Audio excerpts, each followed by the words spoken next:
नमस्ते, खेडूत समृद्धि चैनल में आपका स्वागत है।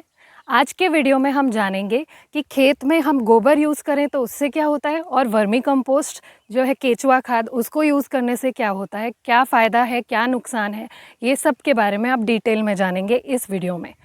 और अगर आपको ये वीडियो अच्छा लगे तो अपने फ्रेंड्स के साथ आप शेयर कीजिए, फॉरवर्ड कीजिए और इस चैनल को आप लाइक करना, सब्सक्राइब करना ना भूलें। ज़्यादातर किसान अपने खेत में गोबर ला के डाल देते हैं, पर इससे थोड़े नुकसान होते हैं। वो नुकसान क्या होते हैं ये हम जानते हैं।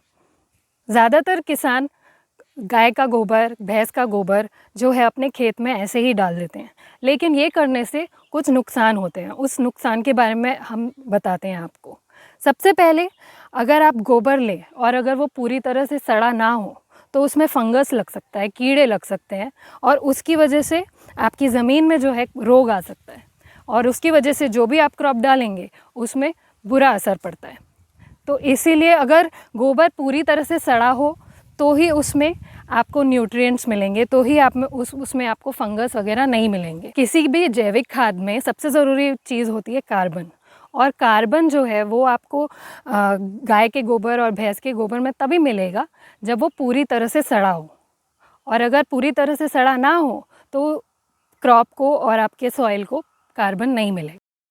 जब भी आप अपने खेत में गाय और भैंस का गोबर डालते हैं तो उसके साथ साथ छोटे छोटे बीज भी ऐसे ही आ जाते हैं, और वो बीज जब आप उगने लगेंगे तो किसान की परेशानी बढ़ने लगेगी। निंदामण का खर्चा बढ़ जाएगा, या फिर आपको लेबर लाना पड़ेगा उसको मैनुअली निकालने में, या फिर आपको कोई दवा छांटनी पड़ेगी।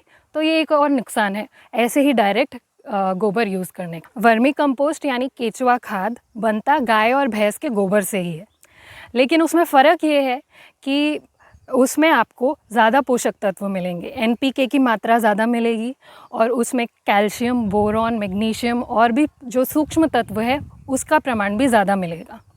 जब आप वर्मी कंपोस्ट यूज़ करेंगे तो ज़मीन में आप देखेंगे कि सबसे बड़ा फ़र्क होगा कि ज़मीन में नमी ज़्यादा होगी, और नमी ज़्यादा होगी तो आपको पानी इतना नहीं डालना पड़ेगा। अगर आप मान लो किसी खेत में 5 बार पानी डालते हैं तो वर्मी कंपोस्ट के आप कायम यूज़ करेंगे तो आपको ज़मीन में सिर्फ 3 बार डालने की ज़रूरत पड़ेगी।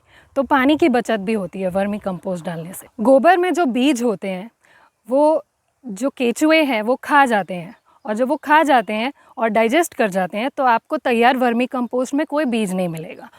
उसकी वजह से आप वर्मी कंपोस्ट डायरेक्ट डालोगे तो उसमें आपको कचरा नहीं होगी। जब आप वर्मी कंपोस्ट डायरेक्ट डालोगे खेत में तो आपका कचरा जो है, जो निंदामण का खर्च है वो कम होगा, क्योंकि बीज जो है वो नहीं होंगे या कम होंगे और कम उगेंगे। इसीलिए किसान बहनों और भाइयों, जब आप वर्मी कंपोस्ट यूज़ करेंगे तो आपको फ़ायदा ही फ़ायदा होगा।